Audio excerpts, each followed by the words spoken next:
How's it going, everyone? Um,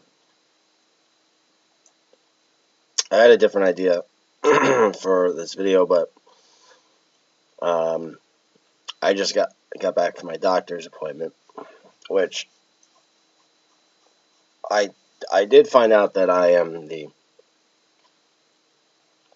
one of two patients that are, you know, under the age of 70. So I don't know if it's because of that, but I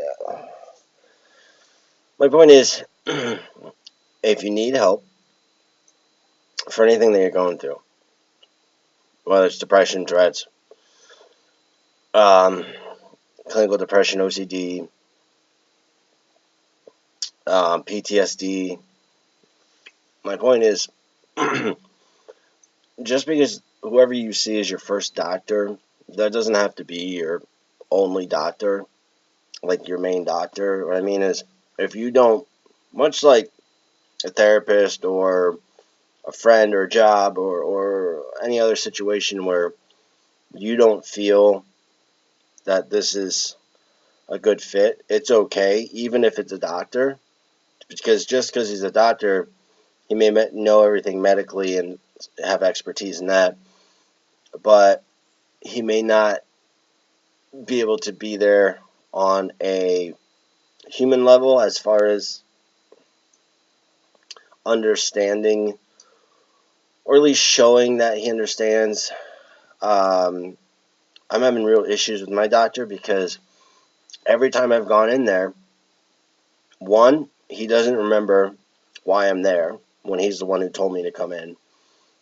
Two, I was just in there and standing at the window talking to the secretary or receptionist, and she was speaking to him, but he couldn't see me, and she said, your next break is after Jason, and he's like, who's Jason?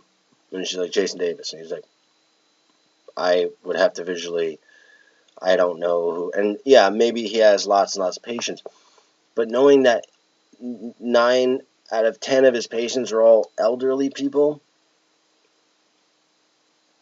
you know, and you would think I have a file on this patient. I should probably look over it. But anyways, so we go into the room, the examining room, after I give the secretary, the receptionist, a look like, are you kidding me? And she was like, whatever. Um, he asks me what's been going on since last time I saw you. I know we don't have much time.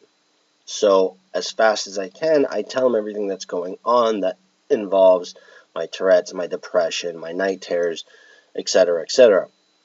And when I'm done telling him, meanwhile, while I'm telling him, he keeps wanting to cut me off and ask me very weird questions.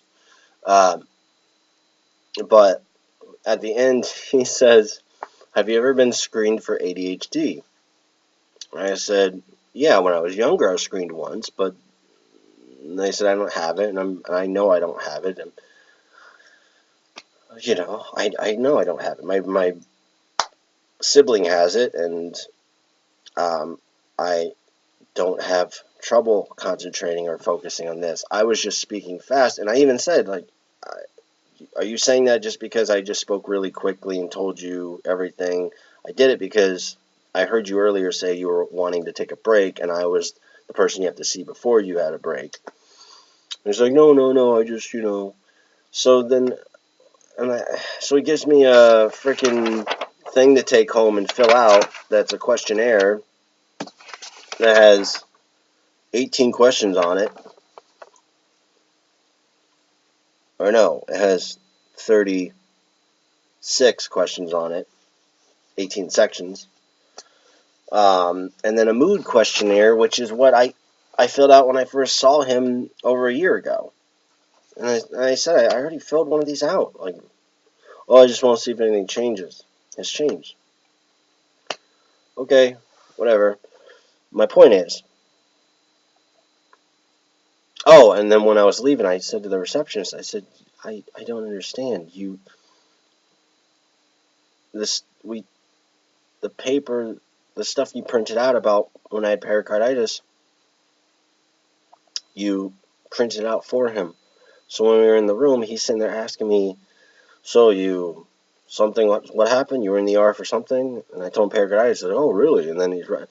I'm like, I saw your receptionist give you the fucking paperwork that caught you up because I told her before I came in last week or 2 weeks ago that I didn't want to have to come in and catch him up on everything because he should already know this, or at least have an idea of what I'm going to tell him. And it was the complete opposite. And it was just frustrating. And he upped my certain med that I'm on, which is awesome. But my point is, much like anything else, get a feel for it as far as if you need to see a doctor for anything. Just because they're a doctor doesn't mean they're going to be right. They're the right doctor for you. So it is okay to, if you go for a visit for a doctor and you're like, I'm not either comfortable or I don't think this is going to work. It's okay. You don't have to. Yes, my insurance covers this doctor, or this doctor's in my insurance program, whatever. But there are other doctors that are in my program, and I'm honestly really thinking about switching doctors because his staff is very nice, and I like his staff. But I think he just deals with elderly people so much that he's used to just yes and no answers, and you can't ask somebody for details over something, and then that person gives you details, and you sit there and then cut them off every 2 goddamn seconds and try to change the subject to other. And I had to get freaking blood work, and he wants to check. I'm like, why do you need blood work? I had blood work done at the hospital twice. Can't you just take that blood? No, that's for different things. I'm like, okay, that's fine. So I had to get blood work done. But he, he's the one who diagnosed me with PTSD. So I think he's gonna try. There was a med, I can't remember what he said, but there was something he wanted me to try for my night terrors. I don't know whether I have it somewhere else, but anyways, point of this long rant is, if you need to see a doctor for something, depression, or whatever it is, just know that you don't have to stick with that doctor. Really, unless you don't have that's the only doctor that'll work with you as far as coverage. But there's so many doctors out there that can't possibly be the case. But my point is, just feel out the doctor, and if you think it's the right fit, then stay with it. If it's not, there are other doctors out there.